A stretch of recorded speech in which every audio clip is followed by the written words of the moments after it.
I do appreciate the question because, you know, we need to keep in our minds that it is important to keep our mission alive in the areas like the developing countries or the countries that have trouble or are going through a new phase, which is exactly the mission of AFS. It's how AFS started after World War I or World War II, and exactly where all the conflict was happening in the world. So we need to keep our focus there.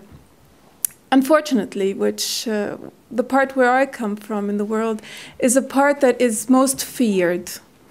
It's like this black box where Islam and the Arab world is, and you know, nobody knows much about, and well, let's just stay afraid of it and stay away from it. It's better that way. So it's a place where religion dominates, and then in the rest of the world, suddenly religion is the source of conflict and war. It is also, if a woman is covered by choice, for example, it is called oppression, which sometimes happens. And it's the part of the world also where people, Arab and Muslims, are branded terrorists, unfortunately. And even there's a term that has become new in the past few years, Islamophobia. That really hurts. But anyhow, I think this is where AFS also should focus, whether in the Arab world or other parts of the world where there's conflict, because that is what we need to do. And as President Marty Ahtisaari this morning said, it's an area disturbing the international atmosphere. But he addressed it very well here when he said there are solutions and we've got to do it. So, but it's not only the West that is afraid of the Islamic world, but on the other hand, also Arabs and the Islamic world in general have got to listen more to the West, have got to engage in dialogue more, stop the isolation that we are in, and share who they are, and stop thinking that the whole world is a conspiracy against them to fight their values and what they believe in. I think the word is trust.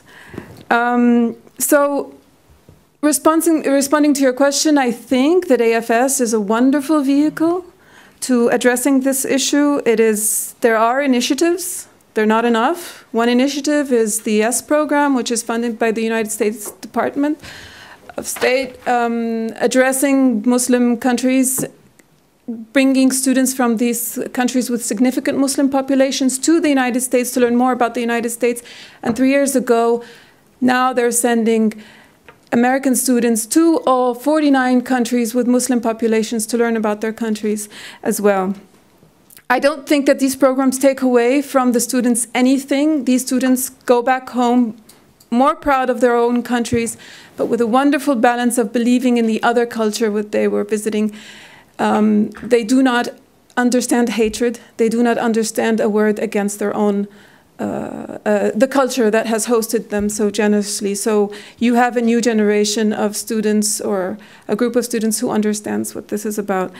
And I believe AFS is a public diplomacy program, and I think we need more. We do have scholarships, we do have some funds, they're not enough, and I wish my government would start as well as the Swedish government and other governments in funding such programs, because they do make a difference.